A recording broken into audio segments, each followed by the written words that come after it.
que nos va a funcionar para su examen. Entonces, anoten, anoten, anoten, anoten, aprovechen este momento. Si tienen algún amigo, algún cuate o algo ahí, porque veo que algunos de ustedes todavía se están trasladando a sus casas, que bueno, esperemos en Dios que lleguen muy bien. Entonces, los que van en camino, pongan atención. Ay, pongan atención, no se pongan a ver teléfono, escuchen ahí lo que vamos a platicar el día de hoy. Básicamente, lo que yo voy a hacer es hacer un repaso de lo que probablemente viene en el examen, porque yo no he visto el examen y no sé qué los van a evaluar. Entonces, pero estoy seguro de que a lo mejor sí sea algo así. Entonces, les conviene ponerme atención y escuchar, ¿verdad? Entonces, vayan ustedes anotando, voy a ir haciendo pues algún hincapié en algunas cositas por ahí, a lo que no le pongamos mucho auge, pues ustedes sabrán, pero hagan sus anotaciones clave, ¿verdad? Eso es bien importante. Entonces, el día de hoy vamos a tener un repaso pues un poco breve, no muy extenso. Entiendo que ustedes, como les digo, ya van a sus casas de trabajar, de ver ahí caras en el trabajo y en la calle, entonces pues ya verme a mí como que ya es mucho, ¿va? Entonces vamos a tratar la manera de que esto sea un poquito ameno, entonces y que ustedes puedan llevarse algo, ¿verdad? Entonces comencemos. Bueno, básicamente viene ya a la puerta ahí su examen parcial, importante que ustedes puedan también hacer su autoestudio, esa es mi recomendación. Esta clase que ustedes están llevando ahorita está bien bonita, o sea, es un curso muy bonito y yo creo de que a quien le gusta la administración pública, a quien le gusta el Estado, y habíamos platicado en algún momento con ustedes, quien le apasiona todo esto, esto le va a funcionar súper bien. Pues a quien le da pereza, naturalmente, pues no le va a gustar porque se va a dedicar a otras cosas, porque el derecho es muy amplio, pero siempre hay que tener conocimiento de esto y más que nada cuando vamos a abordar, por ejemplo, el día de hoy un tema tributario que Lick me comentó que de repente es un poquito complicado de entender, porque generalmente no nos gusta hablar de impuestos. Es que yo creo que a nadie le gusta pagar impuestos. Bueno, eso es algo bien triste, ¿va? Pero es la verdad. Entonces, vamos a empezar.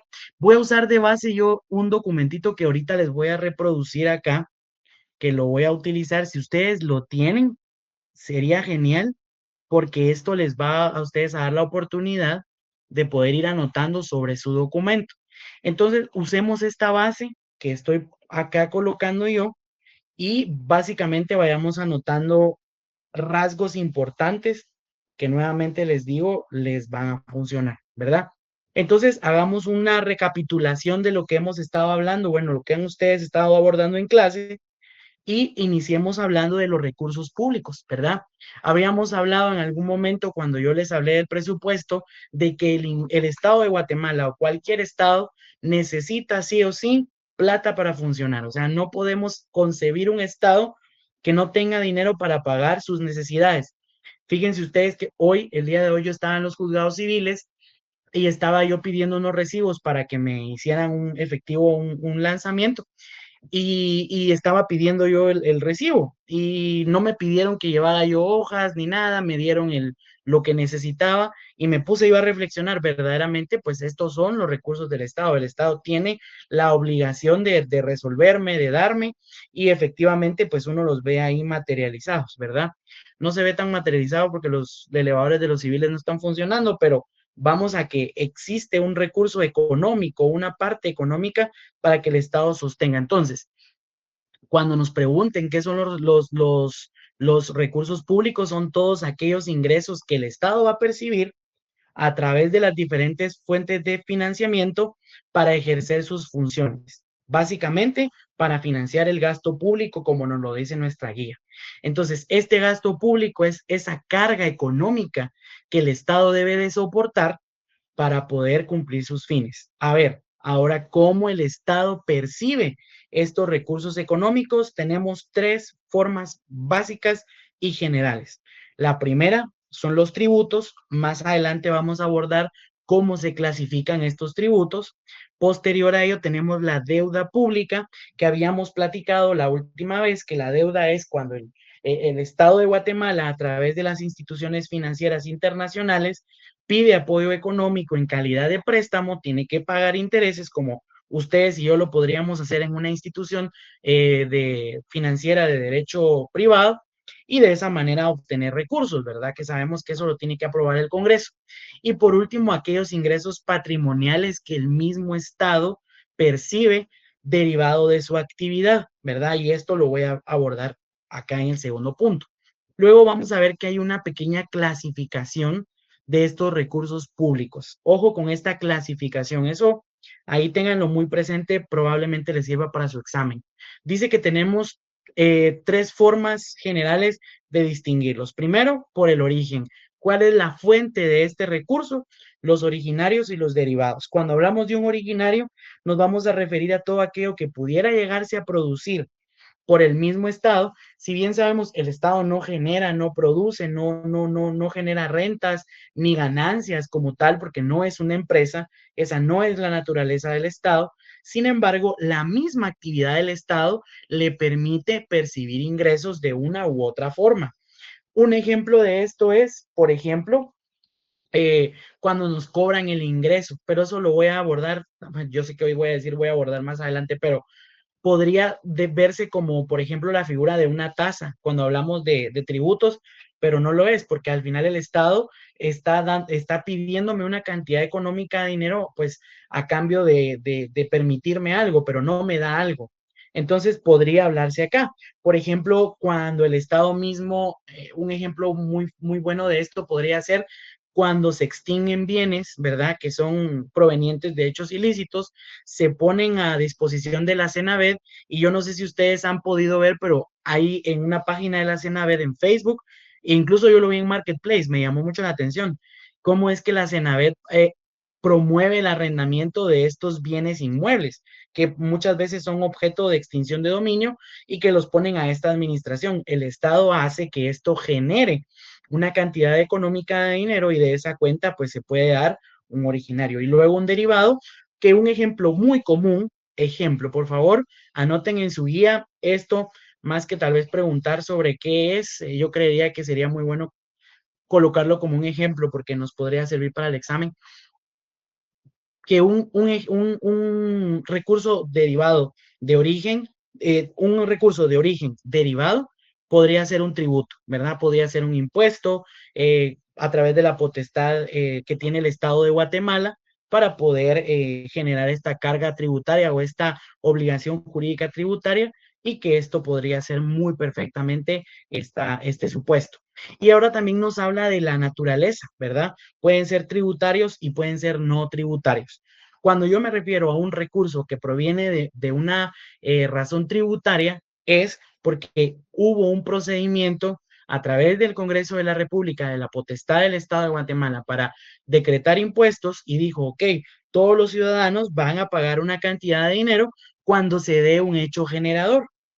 Cuando se da un supuesto de ley en donde yo, Javier, puedo comprar, puedo vender, puedo suscribir, puedo firmar, cualquier acción que la ley a través del procedimiento preestablecido nos diga que va a ser un hecho generador, se convierte en un tributo. Y cuando esto es obligatorio, es coercitivo, no es negociable, ¿verdad? Y luego, pues los no tributarios que podrían derivarse de la misma actividad que mencionaba con anterioridad. Un ejemplo general de esto podría ser que se nos pida una cuota para ingresar, que muchas veces son simbólicas, a parques nacionales o a un lugar determinado. Por ejemplo, el pago del parqueo. Yo, la verdad, les soy honesto, no recuerdo, porque la última vez que fui a la SAC fue hace mucho tiempo, pero te daban un boletito de parqueo que te lo cortaban según cuánto pagabas. Esto podría ser un ejemplo, ¿verdad? Que nos podría ilustrar. Y luego por la regularidad, ¿verdad? Ordinarios y extraordinarios. Todos aquellos recursos ordinarios son los que se planifica que se perciban esos ingresos, ¿verdad? Se hace una planificación y se tiene un presupuesto estimado, ¿verdad? Un estimado de lo que se va a percibir anualmente y lo que va a ingresar para el financiamiento del Estado. Y los extraordinarios que claramente, volvemos al ejemplo anterior, de un bien que se extinguió, ¿verdad? Por proveniente de un hecho ilícito. Sabemos que esto no va a suceder con cotidianidad, o sea, no tenemos un inventario o una programación sistemática de decir, ah, el otro mes tenemos que extinguir 35 casas, ¿verdad? Hay un video muy famoso de este señor Hugo Chávez, donde iba en el centro, creo yo, de Venezuela y decía, ¿y ese edificio qué es? Exprópiese. No, no es como que vivamos en esa situación y tengamos una cuota de cada mes tener que extinguir bienes por poner siempre en la misma línea del ejemplo, pero que no están contemplados en una forma general que van a ser ingresos, pues ya que, como por ejemplo cuando se presenta la política tributaria, cuando se presenta la meta de recaudación, que sabemos que esa meta se tiene que cumplir a como dé lugar, ¿verdad? Y un ejemplo claro de extraordinario podría ser que esa meta pueda ser superada. Si dijimos que para el año 2026 la meta de recaudación, poniendo un ejemplo, va a ser de 100 millones de quetzales, pero logramos recaudar 150, pues bueno, ya teníamos una planificación ordinaria de 100, pero tenemos ahora 50, ¿verdad?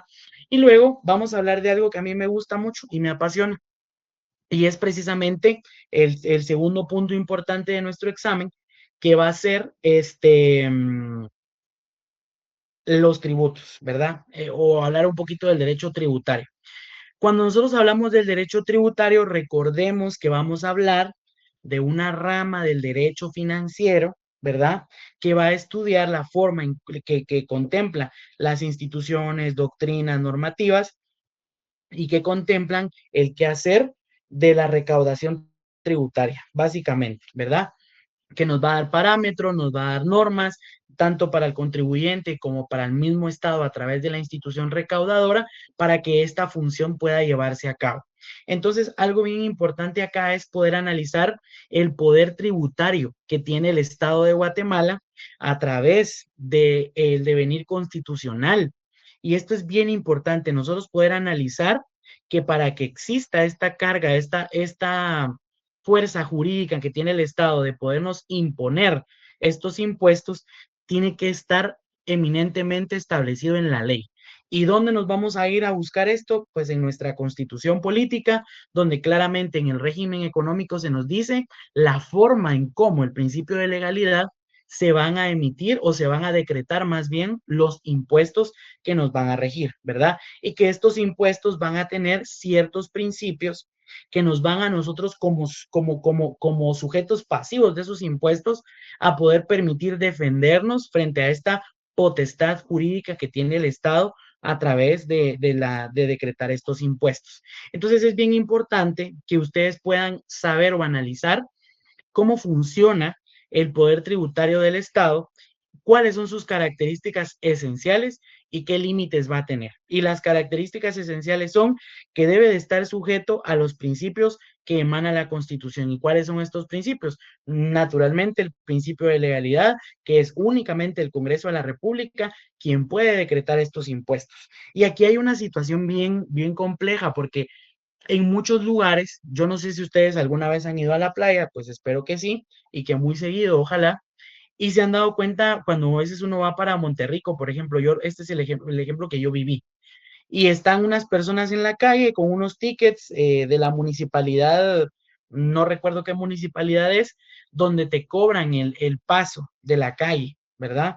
También me pasó una vez, por ejemplo, cuando quise ir a San Juan La Laguna o San Pedro La Laguna, en Sololá, donde querían cobrar, o en Panajachel, creo yo que también tienen estos tickets en la entrada, y si uno no es de la localidad, te cobran. Esto es total y completamente ilegal, ¿verdad? Porque básicamente me están imponiendo una carga económica para poder utilizar la calle o para poder transitar, cuando ese es un derecho que me asiste a mí como un habitante de la República. Ojo, ni siquiera como ciudadano, como habitante.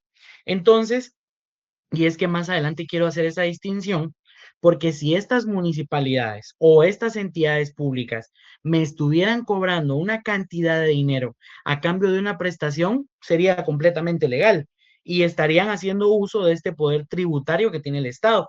Porque aquí también hay una confusión. Ojo, muchas veces cuando pensamos en la carga tributaria o el poder tributario del Estado, lo limitamos únicamente a pensar el IVA, el YUSI, el ISO, que es el impuesto de solidaridad, el ISR en sus tres regímenes que tienen muy particulares, cuando nosotros tenemos ganancias por rentas de capital, cuando nosotros tenemos, por ejemplo, que pagar, en el caso de nosotros los notarios, ¿verdad? Bueno, que no directamente nosotros, pues, pero, por ejemplo, nosotros tributamos cuando pagamos, compramos nuestras hojas de papel sellado especial para protocolo para poder autorizar escrituras públicas, o la compra de timbres fiscales cuando un acto o contrato nos establece que debe de pagarse este impuesto.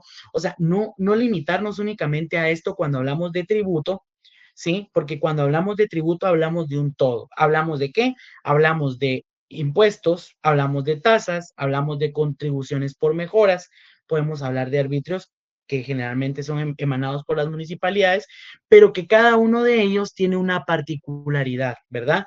Y que tiene que tener una razón de ser para existir. O sea, no solo puedo venir yo de manera antojadiza y plasmar este poder tributario diciendo, no, es que yo soy agente del Estado o yo soy el Estado y yo puedo hacer lo que a mí me da la gana. Y ahora, ¿cuáles son los límites? Bueno, los límites están claramente establecidos en nuestros principios, ¿verdad? Que es el principio de legalidad, el principio de capacidad de pago, no confiscatoriedad, el principio de no doble tributación, el principio de la capacidad de pago, que es muy relevante. Entonces, que estos principios tributarios van a limitar esa fuerza tributaria. Por ejemplo, hablemos un poco del pasado del derecho tributario. Yo creo que cuando hemos visto películas nos hemos dado cuenta de que incluso en los tiempos de Jesús, por ejemplo, se confiscaban los bienes cuando la persona no tenía para pagar impuestos, ¿verdad?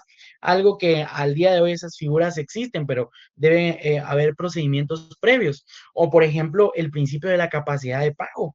O sea, es imposible que una persona, por ejemplo, que está inscrita en el régimen de pequeño contribuyente, que es un monotributo, tenga la misma carga u obligación tributaria que aquella persona que por sus ingresos, que son arriba ahora de los 500,000 quetzales, si no mal me recuerdo por el tema de la reforma, tiene más fuerza económica para poder desembolsar y pagar sus impuestos, ¿verdad? Además, tiene reglas muy claras, estos límites que le permiten, por ejemplo, deducir de su renta, por ejemplo, todos aquellos costos y gastos, si hablamos del ISR o, por ejemplo, del crédito fiscal. Yo creo que ustedes aún no han llevado derecho tributario per se, pero creo que es importante que ustedes más o menos empiecen a entender un poquito estas figuras. O, por ejemplo, cuando hablamos de crédito fiscal, que el crédito fiscal es esa como equiparación cuando tengo compras, cuando tengo ventas y llego a un cierto nivel, obviamente nunca va a ser igual, ¿verdad? Porque no es como que yo abra un negocio y venda 100 quetzales, pero consuma 100 quetzales y me quedo en cero. Pues eso es naturalmente imposible, porque entonces, ¿para qué tengo negocio? Mejor me quedo en mi casa. Pero al punto que voy es, estas normas, estos límites están plasmados siempre en nuestros principios que inspira pues la misma Constitución y el derecho tributario, al igual que las normas propias tributarias que no van a ser objeto de examen, entonces no nos tienen por qué hacer ruido. Muy bien, entonces algo que yo les quiero compartir es acá, por ejemplo, yo tengo una presentación que he utilizado para otro curso, que es acá está, que es algo bien importante de cómo nosotros podemos tener una clasificación básica o una clasificación teórica de los tributos. Y esta clasificación es bien importante porque ustedes la van a muy probablemente tener que plasmar en algún lugar. Entonces, y hay una diferencia bien importante, ¿verdad? En esta clasificación. Cuando yo estoy hablando de un tributo, es esa cantidad económica, esa prestación en dinero. Recordemos el principio de no confiscatoriedad, ya no me pueden quitar mis cosas. Los impuestos se pagan en dinero. Hay una excepción a esa regla que vamos a ver que son las contribuciones por mejora, pero quedémonos con la idea general que el impuesto, que el tributo siempre es una prestación en dinero, no va a ser otra cosa, que se va a dividir en tres, básicamente, en los impuestos, en las tasas y en las contribuciones especiales. Ambas, o perdón, estas tres, naturalmente siempre tienen que ser decretadas por el Congreso de la República. Muchas de ellas no necesariamente derivan de una ley específica, sino derivan de leyes secundarias o leyes donde se crea la necesidad de que la población pague esta determinada contribución que le vamos a denominar tributo y que se convierten en la principal fuente de ingresos del Estado. Entonces, la clasificación jurídica de los tributos la podemos colocar en tres. Ahorita acabamos de ver la clasificación teórica, ¿verdad? Que son estas tres. Vamos a hablar de la clasificación jurídica, que ya nos aparecen otro elemento bien importante.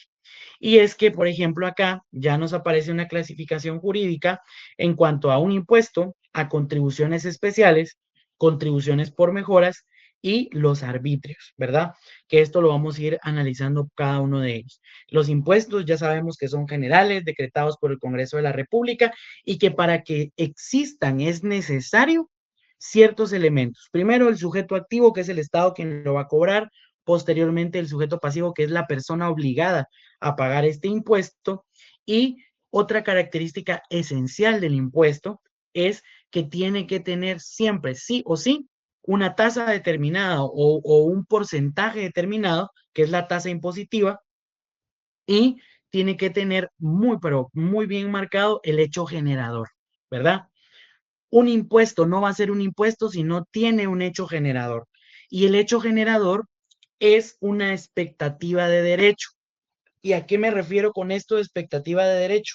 Cuando yo estoy hablando de una expectativa de derecho es algo que se va a cumplir en la norma. A ver, el día de ayer estaba yo viendo por ahí en las redes sociales que se hicieron reformas, creo yo, al Código Penal, específicamente a la tipicidad que va a tener el delito, creo yo, de agresión sexual. Grosso modo, eso es lo que leí. Le soy muy honesto, no me he detenido a leerlo aún porque aún creo yo que no ha entrado en vigencia, pero el punto es que esto tiene que tener la característica esencial, ¿verdad? De que tiene que venir este, con la expectativa de que algo va a suceder. Y lo que sucede entonces cuando se crea una norma, como lo que mencioné anteriormente, de vamos, el legislador dice, si una persona incurre en cierta situación, será condenado con tanto tiempo de prisión o tanto tiempo de arresto o qué sé yo, la consecuencia jurídica. Lo mismo va a suceder acá en este caso cuando hablamos de impuestos. Cuando hay un hecho generador, el hecho generador no quiere decir que sí o sí esto vaya a suceder, ¿verdad? Por ejemplo, si yo soy un comerciante inscrito en el régimen general, hablemos de abogados, porque ustedes van a ser abogados igual que yo. Entonces, no a la oficina, no todos los días nos llega, mire, licenciado, fíjese que resulta el caso que yo me peleo mucho con mi mujer y ya no vamos a vivir juntos, entonces me quiero divorciar. Dice, uff, ya me cayeron unos mis 10,000 pesos, mi divorcio contencioso. Pero fíjese que ella está de acuerdo, entonces, ¿sabe qué? Hagámoslo voluntad. Yo oí que hay divorcio express, dice la gente, va, ustedes coloquialmente. Ah, la dice usted, bueno, ya no va a poder cobrar los 10, mejor solo le cobro 6 porque va a ser voluntario. No todos los días sucede esta situación donde yo tengo la posibilidad de poder incurrir en el hecho generador, en poder prestar servicios, ¿verdad? Entonces, es una expectativa de derecho y esto es importante. Espero estén ahí tomando algunas notas, o sea, cosas generales que ustedes podrían colocar en su examen, ¿verdad? Entonces, esto es clave cuando yo estoy hablando de impuestos. Entonces, cuando también hablo de impuestos, puedo hacer una subdivisión de decir que estos impuestos pueden percibirse de manera directa o indirecta, ¿verdad? A ver, yo siempre cuando hablo de impuestos, a todo el mundo le digo, todos pagamos impuestos, absolutamente todos. Desde el niño que en este momento estoy seguro que se está muriendo, perdón, naciendo hasta la persona que ahorita va a fallecer, todos tenemos que pagar impuestos de manera directa o indirecta, ¿verdad? Porque todo hecho generador que nosotros incurramos en el día a día, comprar gasolina, que está carísima, por cierto, comprarnos un menú de McDonald's, comprarnos un pollo campero, comprarnos una cerveza, comprarnos un café, no sé, cualquier situación que nosotros tenemos que pagar impuestos. Ahora ustedes me dicen, Javier, pero a mí cuando he ido a comprar a Campero nunca me han dicho, mire, aquí está su boleta de Claraguate, vaya para... No, naturalmente no me lo dicen, ¿verdad? Entonces yo estoy siendo pues indirectamente sujeto del impuesto porque la persona o el establecimiento comercial que incurre en el hecho generador tiene que pagar el impuesto, pero a mí me están cobrando el impuesto, ¿verdad? O sea, usted ve su factura, dice IVA incluido, me están cobrando el IVA, yo lo tengo que pagar para ilustrarnos y no entrar doctrinariamente porque esa no es la intención del repaso de hoy. Y por otro lado, los directos. Yo, Javier Ariana, abogado y notario, tengo mi oficina jurídica y gracias a Dios autorizo 30 escrituras diarias, tengo 20 casos al mes y facturo una cantidad significativa de dinero. Yo estoy obligado al pago del impuesto, ¿verdad? Si soy pequeño contribuyente, que tengo mi monotributo, tengo que pagar mi 5% sobre mi total de ventas de servicios al mes. Y si soy contribuyente general, tengo que pagar mi 12% del IVA que me corresponde cada mes, que lo podría rebajar con mi crédito fiscal al hacer consumos, y también tengo que pagar mi ISR, ¿verdad? Dependiendo del régimen en el que me encuentre. Entonces, directamente tengo que pagar yo estos impuestos, ¿verdad? Entonces, esto es bien importante cuando yo hablo de impuestos. Ahora vamos a hablar de algo bien importante y es que vamos a hablar acá también de las contribuciones especiales.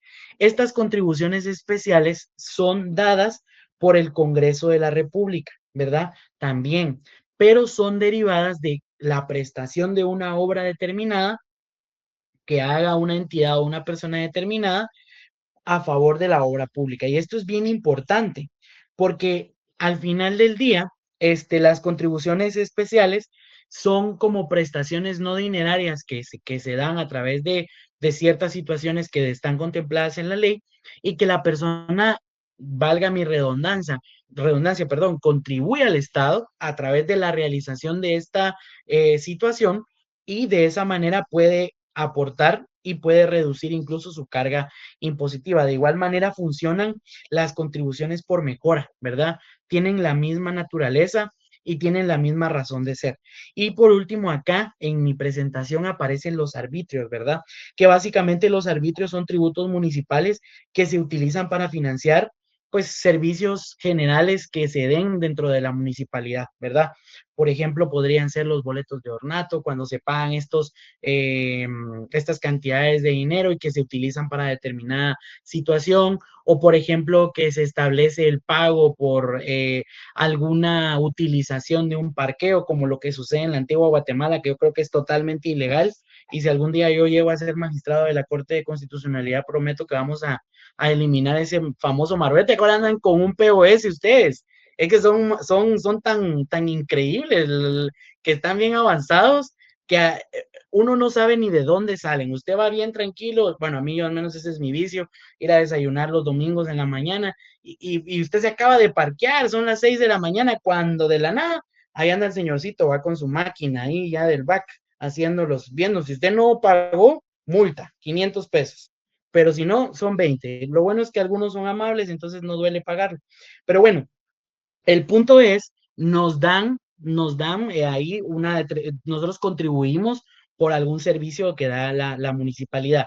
Y aquí aparece otra que no la tengo yo en mi presentación, pero me gustaría que ustedes la pudieran anotar y son las tasas, porque las tasas generan confusión y son hasta pueden ser objeto de tesis, porque la tasa no es lo mismo que un arbitrio.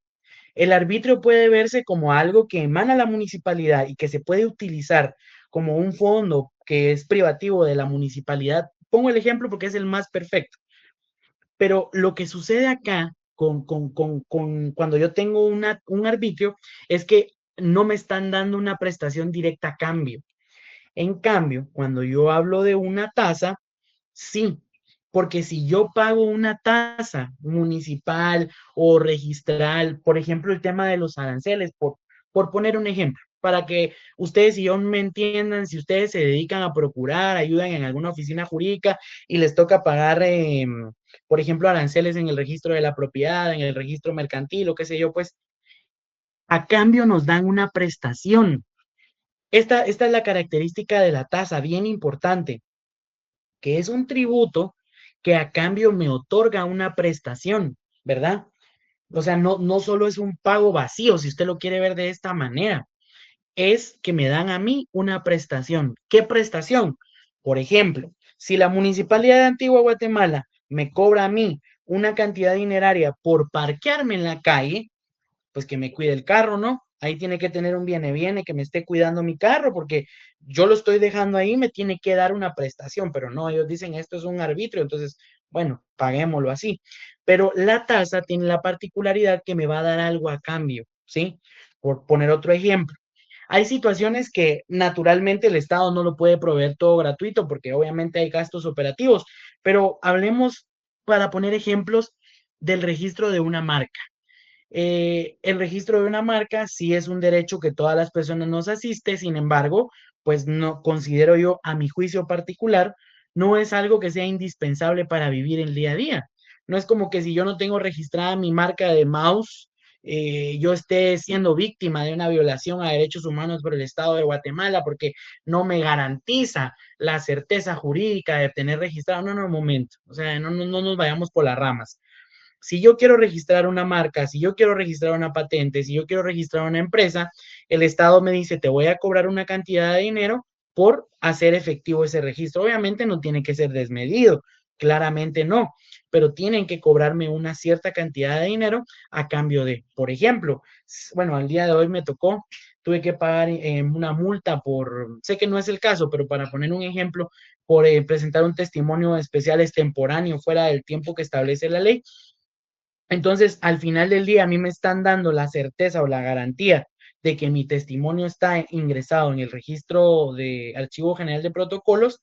Yo como notario cumplo mi obligación, pero también el registro cumple la obligación de garantizar ese debido registro y darle certeza a mi cliente o a la persona que compareció a que pueda ir a consultar ese instrumento y que naturalmente es público, ¿verdad? Entonces, solo quiero ilustrarles más o menos cómo funciona la tasa. O sea, la tasa no va a ser lo mismo que el arbitrio, porque el arbitrio solo se queda en una mera contribución que decreta la municipalidad a través de su máximo órgano, que es el Consejo Municipal.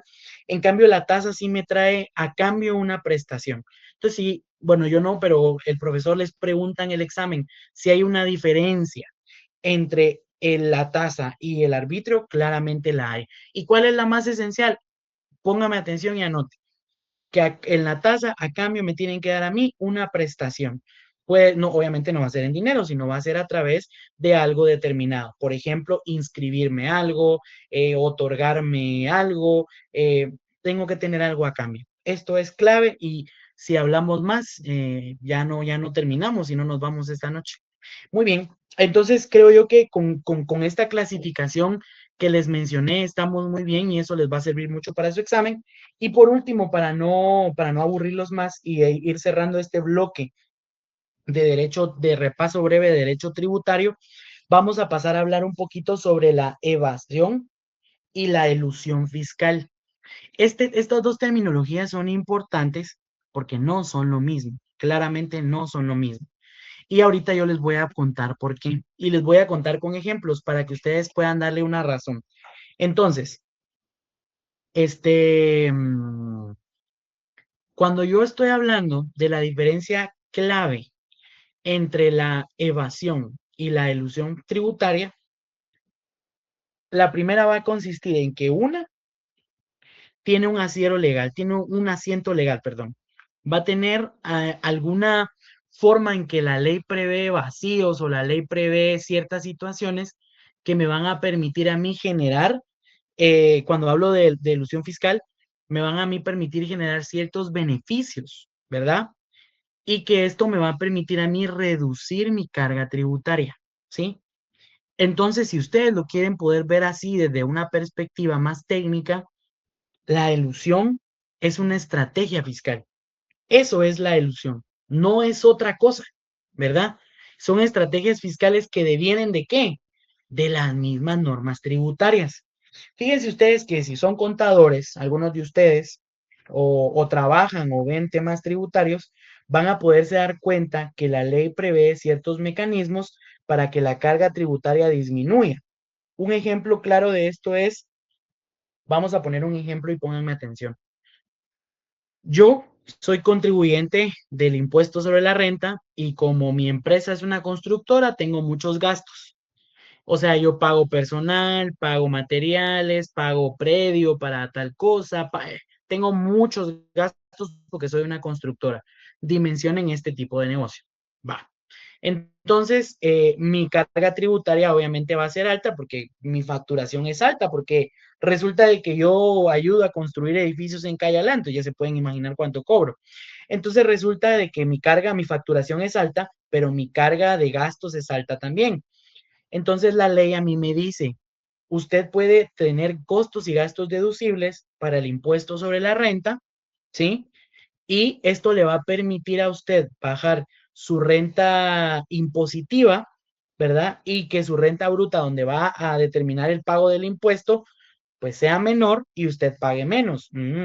Entonces usted empieza a utilizar ciertos mecanismos que le van a funcionar para poder usted generar esta estrategia fiscal y poder decir, ok, yo voy a pagar entonces menos impuesto porque hay un vacío en la ley o hay alguna situación que la ley no prevé y voy a poder pues ingresarlo como este costo gasto deducible.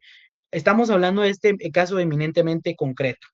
Entonces usted viene, por ejemplo, entonces dice, bueno, agarra su contador, su conta y dice, bueno, el jefe tuvo un viaje a Cancún para 2 personas. Bueno, tal vez fue a celebrar una asamblea o fue a ver un negocio o qué sé yo, pero luego se fue a Monoloco y ahí hay una factura y él la quiere deducir, pero dice usted, contador, va, ¿cómo es posible que el jefe se fue a Monoloco a discutir un tema de negocios? Bueno, pero vio que tiene ahí como 1,000 consumos de licor. Y el contador dice, no, esto ya no, porque entonces aquí ya estoy yo yéndome, si lo deduzco, a un tema de evasión, y eso es totalmente ilegal. Entonces, pero luego dice, no, pero tiene estos boletos, pagó hotel porque fue a un evento, a representar a la empresa, costo, gasto deducible. Tengo como 15 facturas de pequeño contribuyente por servicios que se me han prestado o consumos que he hecho, costo y gasto deducible. Entonces, la ley nos da esa oportunidad. Y luego están estos vacíos legales o bueno, estas son mañas legales, más bien diría yo, pues que espero no, ustedes no las hagan porque es un poco complicado. Por ejemplo, más que nada en el tema de los contratos. Yo no sé si ustedes han escuchado estas estrategias, no los estoy incitando a nada. Aclaro, por favor, no quiero que ustedes vayan a decir, no, es que Javier nos dijo que no, no, no, no, no. Ojo, por ejemplo, se utiliza mucho la figura de para no aumentar los valores registrales de las propiedades, se hacen las compraventas por la libertad que nosotros tenemos de contratar, de vender y todo lo que queramos a valores muy significativos, pero como la cantidad que voy a recibir en dinero es mayor, se acostumbra, no es que sea una práctica aceptable, yo no estoy recomendando nada, estoy poniendo ejemplos hacer contratos de compraventa de mejoras de los bienes inmuebles. Y con eso, jurídicamente y legalmente, lleno ese vacío económico que me queda restante y es legal, ¿verdad?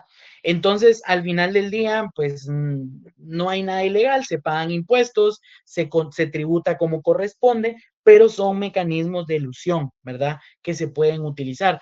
Otro ejemplo claro de eso es ahora la figura del leasing. Yo voy, agarro la camioneta que más me gusta, cuesta tanto y la empiezo yo a trabajar por medio del leasing. Le baja el pago del impuesto de circulación, le va a bajar el pago del IVA al momento de hacer el traspaso del vehículo, pero yo la voy a comprar en definitiva 5 años posterior ya que ya la utilicé porque me la voy a quedar y la voy a usar 10 años. El pago del impuesto va a ser menor porque no era mi propiedad, no hicimos ese traspaso de dominio. Entonces el pago del impuesto naturalmente se va a reducir. Entonces estos mecanismos son los que se utilizan para pagar menos impuestos. Esa es tarea de los contadores. Esa es tarea de los contadores. Ellos nos dicen a nosotros qué se puede y qué no se puede. Fíjense ustedes que yo recuerdo muy bien cuando yo estaba recibiendo derecho tributario en la universidad, mi profesor nos puso un ejemplo muy bueno de que incluso hay jurisprudencia de eso, de la CC, que habla de que había un abogado que deducía o sea, en sus impuestos, por ejemplo, gastos por salón de belleza, por spa, por cositas así. Entonces dice uno, bueno, no tiene lógica, pues, o sea, piensen ustedes, el día de hoy ustedes y yo somos colegas, van a ir a surtir su oficina. ¿Qué necesitamos? Papel, tijeras, fotocopias, computador, eso es lo que naturalmente necesita un abogado para trabajar. Y usted me va a decir, Javier, pero ¿de dónde diablos yo voy a poner las uñas? Pues a mí me gusta ponerme uñas y yo pongo factura por uñas y la quiero deducir. Pues resulta que la CC nos dice que sí, porque al final los abogados vendemos también con nuestra imagen. Y es que eso es bien importante a ustedes, porque como te ven, te tratan, eso es bien cierto, quienes procuran lo podrán saber, y también, pues, o sea, uno vive de su imagen. Entonces la CC dijo, no, sí, puede ser costo gasto deducible, sí puede ingresar como parte de la deducción para que el abogado pague menos impuestos. Entonces, gracias al licenciado que le gusta ver al spa porque nos dio la oportunidad a todos de poder deducir eso. Y luego vamos a ir a lo que más me gusta y que yo miraba mucho cuando trabajaba en la SAT, que es el tema de la evasión fiscal. La evasión es cuando yo a la fuerza y porque a mí me da la gana, quiero pagar menos impuestos. Entonces agarro a un contador que cree que es muy pilas y me dice, no, hombre, usted no se preocupe, yo aquí le declaro tanto y no, no pasa nada. Y ahora esto es muy, muy, muy imposible porque la SAT tiene sistemas tan modernos que se da cuenta cuánto facturamos. Quienes facturan, igual que yo, podrán darse cuenta que cuando hacemos la declaración cada mes, el mismo sistema nos dice, ojo, usted facturó más de lo que quiere pagar. ¿Va? Como truquito ahí le puedo decir, usted puede declarar 20 quetzales hoy, aunque haya facturado 100, pero tiene que rectificar su formulario, paga sus 15 quetzales y no pasa nada. No estoy incitando a nadie tampoco a nada, pero el punto es, se puede, pero hay que rectificar el formulario. Ya si nos hacen un ajuste, nos van a cobrar hasta el modo de andar. Entonces hay que tener mucho cuidado. Pero cuando hablo de evasión es cuando yo, aún teniendo los mecanismos legales y la ley me dice qué hacer, no lo hago, ¿verdad? Yo tuve un caso de una universidad, que no voy a decir, cuando yo trabajaba ahí, que iban a celebrar una actividad y trajeron cervezas de Alemania y ellos querían deducir esos impuestos, incluso no querían pagar los impuestos aduaneros. Y era fuerza, miren ustedes, y muy necios, llegaron hasta contencioso. Ya, bueno, yo me fui de la SAT y ya no supe el final de este caso, pero les quiero yo ilustrar, o sea, tengo mecanismos legales, la ley me dice qué hacer, pero aún a fuerza yo quiero poner los números a mi favor, esto es evasión, ¿verdad? Porque yo no le quiero pagar al Estado lo que corresponde por el hecho generador al cual incurrí. Entonces, estos son los datos generales o la distinción más básica que ustedes probablemente tengan que poner en su examen que ustedes van a trabajar. Por último, para terminar este tema del bloque tributario, para ya ir cerrando, hablemos un poquito sobre la doble tributación, ¿verdad? Muchas veces hablamos de doble tributación o doble imposición jurídica, se llama esto, que por cierto ese va a ser el tema de mi tesis de maestría que estoy desarrollando ahora, porque actualmente existe una situación en que incluso la existencia de la doble tributación es, es algo poco efectivo para la inversión. O sea, quien quiere invertir, lo que quiere es pagar la cantidad menor de impuestos. O sea, yo no estoy diciendo que no quiero pagar impuestos. Yo estoy diciendo que no quiero pagar la totalidad de impuestos porque yo ya estoy pagando impuestos en otros rubros. Pero ojo, para nosotros analizar una doble tributación y si existe o no, tengo que ponerme a pensar indiscutiblemente en el hecho generador. Y es que no todos los hechos generadores o todas las tasas impositivas son las mismas y me generan a mí la misma carga tributaria. Por ejemplo, ¿qué grava el IVA? El IVA es el impuesto al valor agregado. ¿Y cuál es el hecho generador? La compraventa de bienes y servicios. Ese es el IVA. Entonces, no hay doble tributación cuando pago IVA y cuando pago ISR, porque el ISR es impuesto sobre la renta. ¿Y qué quiere decir el impuesto sobre la renta? La renta, lo que yo percibo, lo que yo gano, fuera ya de la deducción de todos los costos, gastos y demás, esa renta que yo estoy generando, ¿sí? Esa renta es la que posibilita al Estado a cobrarme una cantidad de dinero. De 0 a 30,000, si estoy en opcional simplificado, 5%. De 30,000 un centavo en adelante, 1,500 de importe fijo, más el 7% del excedente de 30,000. Eso se los estoy diciendo, pero no es para que se asusten que viene en el examen. Pero les quiero ilustrar si estoy en opcional simplificado. Ahora, si estoy en el régimen de las utilidades, 25% trimestral sobre lo que yo reporte con la posibilidad de tener costos y gastos deducibles. Javier, pero yo trabajo, ni tengo negocio, fíjate, o sea, yo soy muy pilas, entonces yo tengo ahí en la USAC una fotocopiadora y vendo leyes y demás, pero también trabajo con un liqui y él me paga y como me paga bien tengo que pagar ISR. ¿Doble tributación? No, porque las cargas tributarias son diferentes. Usted está ganando y pagando sobre una renta de trabajo que también es ISR, pero también por otro lado usted tiene un negocio, entonces usted está generando renta, está generando dinero está haciendo este intercambio de bienes y servicios, pues es otro hecho generador diferente. Pero cuando yo hablo de la doble tributación también podría entenderse como Javier, pero ¿y si pago IDP? Miren, y para poner un ejemplo, para confundirnos, va ustedes, agarren una factura de gasolina. ¿Cuántos impuestos se pagan en una factura de gasolina? Generalmente tres. El impuesto, el IDP, pagamos el ISR y se paga el IVA. Y si la persona está en el régimen de las utilidades, va a pagar el ISO. Cuatro impuestos en una sola factura. ¿Eso es doble, múltiple tributación? No lo es. Ahora bien, y hablándoles un poquito, compartiéndoles de la idea de la tesis, resulta el caso de que cuando se da esta doble imposición jurídica o se busca eliminar la doble imposición jurídica es por nuestros sistemas tributarios, ¿verdad?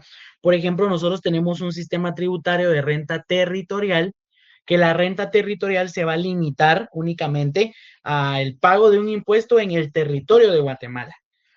El hecho generador tuvo que haberse dado en Guatemala, en el territorio, en sus 22 departamentos, en sus 340 municipios, para que yo, el Estado de Guatemala, le pueda cobrar a cualquiera de ustedes. Pero si yo estoy en el municipio de Copán, en Honduras, ¿puedo cobrar? No, no puedo. Si yo estoy en Pedro de Alvarado, no, ¿cómo se llama? Ciudad Cuauhtémoc, creo que se llama la par de Ayutla, en la carretera con México, aquí en San Marcos. No, no puedo. Pero resulta que también hay un tema acá, que hay otros países que tienen sistemas de renta mundial.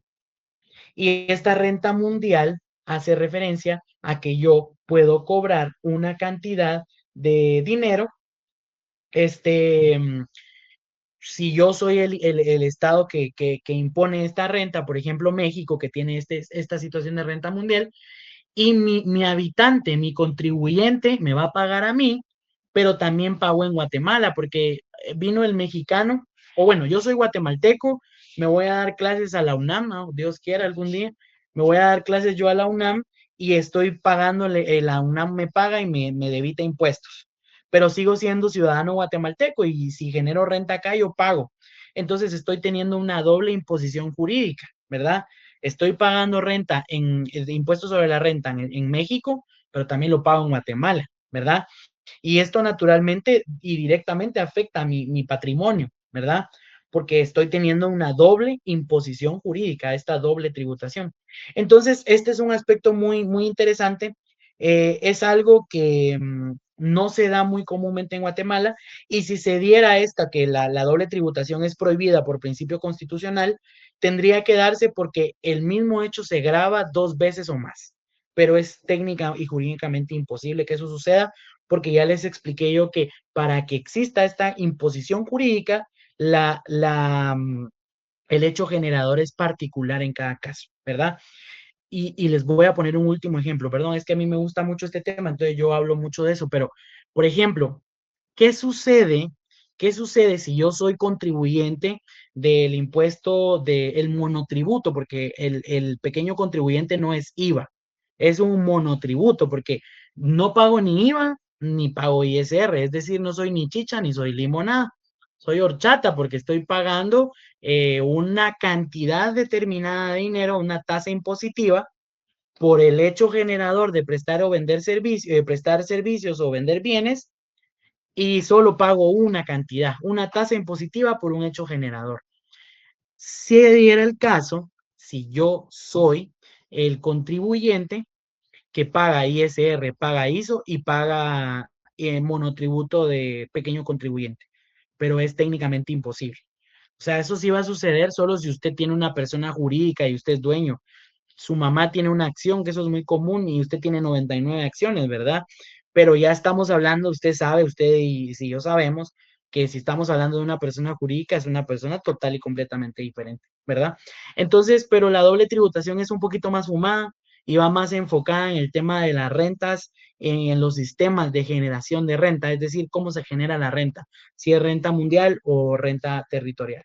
Muy bien, entonces vamos a dejar ahí el tema tributario porque es lo que grosso modo viene en su examen. Voy a dar un espacio breve porque yo no los quiero retener ni los quiero tener hasta aquí a medianoche.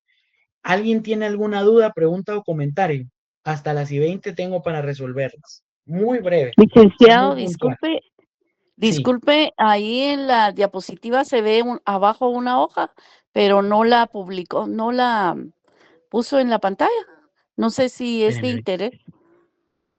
déme un segundo. ¿Cuál estoy reproduciendo ahorita? Ah, aquí. Esta es la hojita que yo creo que ustedes tienen y que solo estoy usando como base hoy para platicar con ustedes, ¿verdad?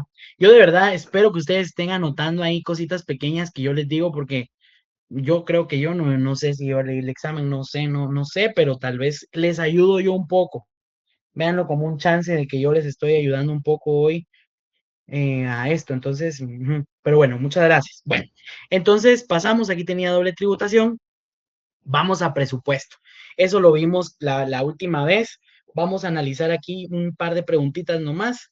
Entonces, bueno, pero para finalizar, doble tributación, es importante explicar causas y explicar si es posible, ¿verdad? Es posible. La pregunta con la que termino doble tributación ¿es posible que exista una doble tributación? Naturalmente no, porque nuestro sistema tributario no lo permite, legal y jurídicamente hablando.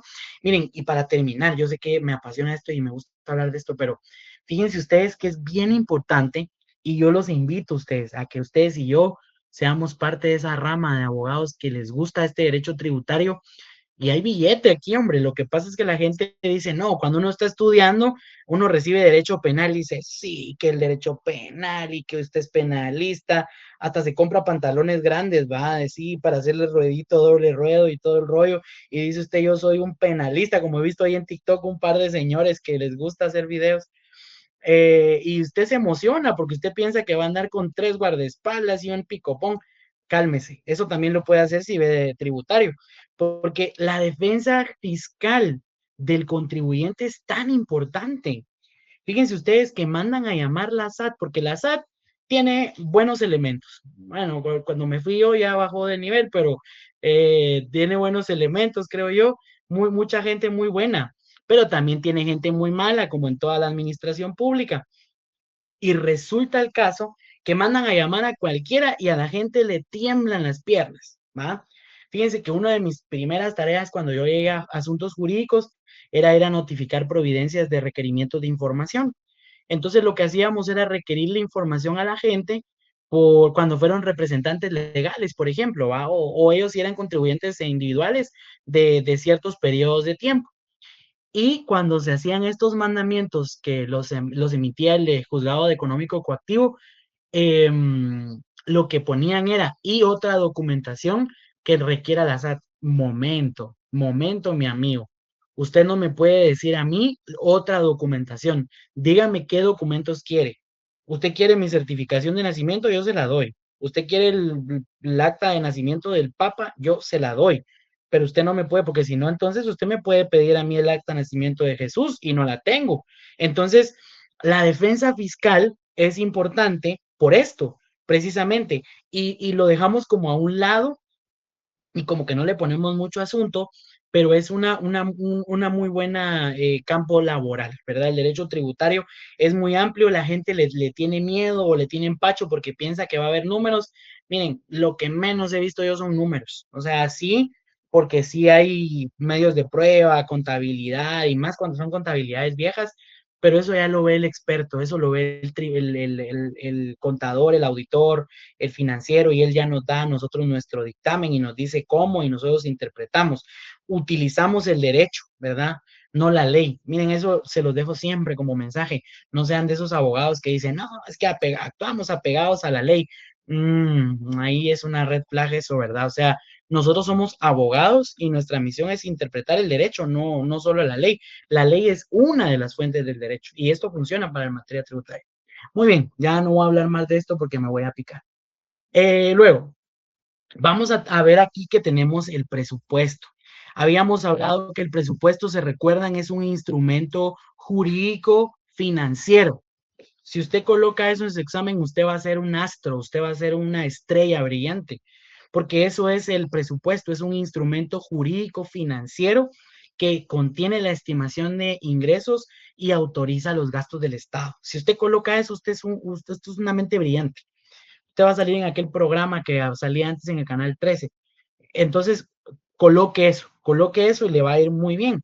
Entonces, y luego si se le llegara a usted a preguntar o explicar cuál es la naturaleza jurídica del presupuesto, pues tiene una naturaleza jurídica, habíamos platicado, eminentemente mixta, porque contempla temas financieros, temas técnicos, pero también contempla temas jurídicos, ¿verdad? Habíamos hablado que el presupuesto del Estado es vinculante, el presupuesto del Estado se convierte en norma de derecho, entonces es utilizado como tal, esa es su instrumentalidad. Entonces eso es bien importante. Y luego hablemos de que el presupuesto del Estado tiene ciertos elementos, ¿verdad? Que es importante que los pudiéramos llegar a desarrollar. Por ejemplo, ¿cuál es el carácter financiero del presupuesto? Es que contiene esa estimación patrimonial, ingresos, gastos y a dónde van a ir destinados. Con que expliquemos eso, eso sería una maravilla. Y luego tiene que tener un equilibrio. ¿Se recuerdan que había un principio que era el equilibrio, ¿verdad? No puedo hacer yo un presupuesto desmesurado o no lo puedo colocar que no esté ajustado a las realidades sociales donde va a ser aplicado. Yo no le puedo dar la misma cantidad de dinero a la Municipalidad de Palestina de los Altos en Quetzaltenango que a la Municipalidad de Guatemala. Javier, no seas clasista, no seas malo. No, no, no, no, no. Estoy hablando de la realidad, ¿verdad? No le voy a dar la misma cantidad de seguridad de presupuesto a un sector como lo es, por ejemplo, fronterizo, Chiquimula, Jalapa, perdón, Chiquimula, Jutiapa, Izabal, ¿verdad? Petén, Huehuetenango, El Quiché, creo que San Marcos aún nos aborda ahí, Santa Rosa, si no estoy mal, me falla ahorita un poco la geografía, pero no le puedo otorgar en seguridad la misma cantidad que, por ejemplo, a Zacatepeques, pues, o sea, yo no sé si ustedes sienten que los pueden asaltar en Antigua Guatemala. Solo estoy poniendo ejemplos, no estamos profundizando ahí, no estamos hablando de temas políticos ni nada, pero entonces los factores que juegan en esto son importantes y por eso existe el equilibrio. Y por último, la anualidad, el presupuesto de ingresos y del Estado. ¿Por qué es anual? Porque se toma como base el periodo fiscal, ¿verdad? Se hace con base a cada periodo fiscal del 1 de enero al 31 de diciembre. Eso sería genial si lo pudiéramos o nos tocara desarrollar. Y luego, este, vamos a hablar de los principios, ¿verdad? Básicos del presupuesto. El equilibrio ya lo abordé, la universalidad, ¿verdad? Que debe de tener o contener todos los temas de los ingresos y los egresos y a dónde van dirigidos, la unidad, la exclusividad, los recursos no se pueden utilizar. Por ejemplo, si estoy hablando de materia de salud, si destiné una cierta cantidad de dinero para ponerle gasolina a las ambulancias, eso no se lo puedo yo estar poniendo, por ejemplo, al carro del jefe, ¿va? Porque es jefe y no, no, no, no, no. O sea, tiene que tener una partida presupuestaria específica y si no la puedo modificar, claro, la puedo modificar, pero no puedo usar un dinero que tengo destinado, por ejemplo, para comida y luego ponerlo en gasolina. O sea, eso es imposible si no lo modifico conforme el procedimiento de ley. La transparencia, ¿se recuerdan ustedes que habían mecanismos que nos permiten a nosotros poder auditar, ¿verdad? Esta función del presupuesto, la periodicidad, ¿verdad? El tema del tema del calendario fiscal. Continuidad, ninguna obra pública debe de quedarse atrás por temas presupuestarios. Si se presupuestó que se iba a hacer un tren Maya de Petén a Escuintla, y esa obra dura 5 años, 5 años tiene que estar presupuestada, ¿verdad? La flexibilidad, en algún momento va a haber necesidad de transferir fondos, como lo que creo que pasó en el Congreso de la República ayer por el tema del subsidio, malísimo, por cierto. Bueno, pues tenemos esa posibilidad de poder destinar, pero por medio del procedimiento de ley, ¿verdad? Entonces, pues creo que esos son los principios más importantes para no yo aburrirles más. Y luego los momentos del presupuesto, esto va a ser importante en su examen. Eso sí es algo bien importante porque creo que es algo, una materia muy fuerte del curso que ustedes ven, ¿verdad? El derecho financiero. El momento del presupuesto de la preparación, que es cuando cada entidad de derecho público obligada por la ley de presupuesto de ingresos y egresos del Estado prepara, formula sus necesidades y dice, bueno, hoy necesito para esto, necesito para lo otro, creo que lo abordamos muy bien la última vez, y luego hacen esta formulación directa al Ministerio de Finanzas Públicas. Aquí contemplen, se recuerdan ustedes esta multiinstitucionalidad. ¿Qué quiere decir esto? Aquí interviene la entidad que va a ejecutar, que es cada entidad pública, no refiriéndome a las unidades ejecutoras de cada entidad, que la unidad de compra, no, no, no, no. Me refiero específicamente, por ejemplo, las municipalidades, el IX, la SAT, el APGN, qué sé yo, presentan su informe de necesidades al Ministerio de Finanzas, quien se encarga de integrarlo, ¿verdad? Y posteriormente llevarlo al Congreso para su divulgación, el debate, ¿verdad? Que va a haber en la Comisión de Finanzas, las citaciones que se hacen para lo que corresponde de la aprobación, posteriormente a ello la presentación en el Congreso de la República, la aprobación, la sanción y demás que se hace, y por último, la ejecución, que habíamos platicado que ya es una fase que le corresponde a cada entidad de derecho que formuló, que preparó, y el control, que aquí es importante que lo traigamos a la mente porque habíamos hablado que existen varios mecanismos de control del presupuesto, ¿verdad? Habíamos hablado que existía el parlamentario, que es el que ejercen los diputados, el control financiero, que es el que se ejerce dentro de las mismas instituciones públicas, ¿verdad? Por medio de sus auditorías, incluso la ciudadana, ¿verdad? Que eso es algo bien importante que nosotros podemos hacer y tenemos participación. Entonces, aquí existe esta multiinstitucionalidad cuando yo tengo esta preparación presupuestaria, ¿verdad? Estos momentos del presupuesto, porque intervienen muchos agentes del Estado para que al final del día pues tengamos plata para poder funcionar. Y por último, el control y la fiscalización, ¿verdad? Que es la verificación del uso correcto del gasto público, que va a ser una competencia exclusiva del Congreso, bueno, no del Congreso, sino dependiendo de la instancia en la que se desarrolle, pero generalmente, ¿verdad? Es este momento parlamentario, este momento financiero, en donde interviene una institución bien importante que ustedes conocen, que es la Contraloría General de Cuentas, y que muy probablemente puede servirles colocar algo ahí en su examen, ¿verdad? Entonces, grosso modo, esta es la evaluación que ustedes van a tener, nada complicada, nada que no sea que ustedes hayan platicado. Yo nuevamente les invito a que puedan leer este resumen, creo que ustedes lo tienen. Si ustedes lo leen y anotaron un poco de lo que yo les fui dando idea, les va a ir muy bien, ¿verdad? Aprovechen que están en línea y que creo que su examen va a ser en línea. Es que si no lo aprovechan es porque de verdad pues no me la están dando ahí. Fíjense que les voy a contar para cerrar, para ya no retenerlos más porque sé que están cansaditos y vienen de trabajar y de verdad que yo los entiendo. Yo recuerdo cuando, pues no tengo mucho de haberme graduado, pero estaba todo este tema del MP y demás, y yo estaba recibiendo el curso de notariado 3, creo yo. Y mi profesora, pues sí es que es un poquito igual que yo, que le gusta mucho el tema del Estado y todo, y una noche digo, no, pues ya no van a haber clases, se cerró toda esta situación y demás, y yo me voy a manifestar, entonces hoy les voy a dar el examen, dijo, porque voy a manifestar y les mando. Entonces, háganlo. Y miren ustedes, yo tenía la posibilidad de usar mis apuntes y todo. Ah, no, yo quería hacerlo a conciencia. Y miren, todo el mundo, no es que yo saqué 20, yo saqué tanto, yo saqué 9 o 9, 20, creo que valía ese examen por haberlo yo hecho a la conciencia. Qué bueno, por mí, qué bueno. Nadie me vio, nadie me felicitó, nadie dijo qué honrado sos, Javier. Al contrario, yo creo que si me regreso, diría yo, lo hubieras hecho de otra manera, pero te hubiera ido mejor. Increíblemente en el examen presencial me fue mucho mejor a mí y todo el mundo, ellos sacaron 9 y yo sí logré sacar 20 porque sí me apasiona y me gusta mucho el notariado. Entonces, pues es una pequeña anécdota que les quiero contar de que aprovechen a esta instancia, ¿verdad? Para darse un subidoncito a sus promedios y a su clase y que no la vayan a batallar mucho. Bueno, dejo abierto el espacio, 5 minutos si alguien quiere preguntar. Si no, ojo, voy a dar una instrucción. Se puede retirar el que se quiera ir porque el repaso ya terminó. Y si alguien tiene duda, me quedo unos 5 minutos más, me preguntan y si no, pues nos vamos a dormir porque ya no lo merecemos. Hoy también yo tuve un día un poco largo.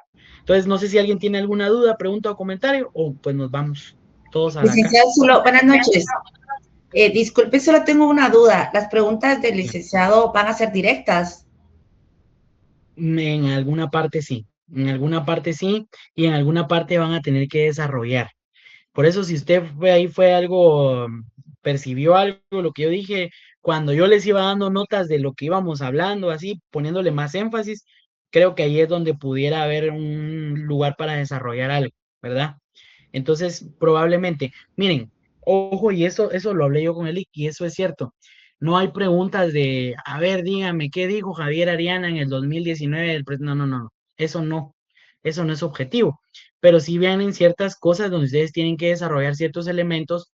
Yo en muchas ocasiones he evaluado exámenes suyos, he apoyado a calificar y he visto respuestas buenas, pero como confundidas. Entonces, ordenemos las ideas, ordenemos muy bien las ideas. A veces, por ejemplo, no es que les esté diciendo que esa sea una pregunta de examen, pero si yo les preguntara cuál es la diferencia, no qué es, cuál es la diferencia entre elusión y evasión fiscal, ya la mencioné hoy, ¿verdad? Muy directamente, o sea, los mecanismos, cómo se emplea, incluso si usted pone la palabra, por ejemplo, es una estrategia, su respuesta está muy buena, pero si usted empieza a desarrollar y poner otra cuestión, creo que no muy. Entonces, para responder la pregunta concreta, sí, en algunos momentos va a venir a desarrollar ciertas cosas, pero yo le puse énfasis, entonces creo que ahí les di una luz, ¿verdad?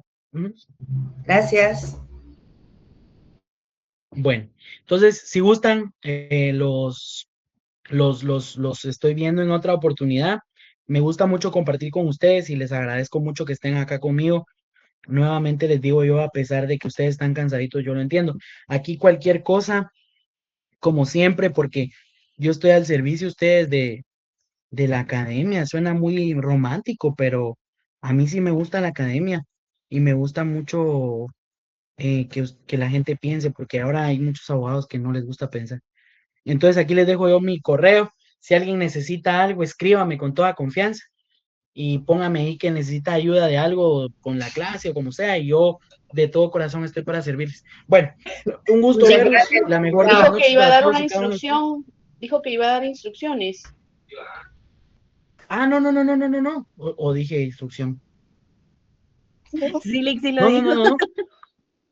Ah, pero tal vez lo hice como para, no, para verme más interesante, tal vez, pero no. Y yo, instrucciones del examen, no. Creo que esas se las tiene que dar el Ix Sánchez ahí en su chat o en su, donde tengan ustedes la plataforma, ¿verdad? Pero cualquier eventualidad del examen, él la va a compartir y después espero yo también, si es que hay examen físico, poderlos yo acompañar y ahí saludarnos ahí de besito y todo el rollo. Bueno, cuídense mucho, la mejor de las Gracias, noches para Lick. ustedes. Siempre es bueno verlos. Adiós. Buenas Gracias. Buenas noches. Gracias, Lick. Buenas noches a todos. Gracias, Lick. Feliz noche.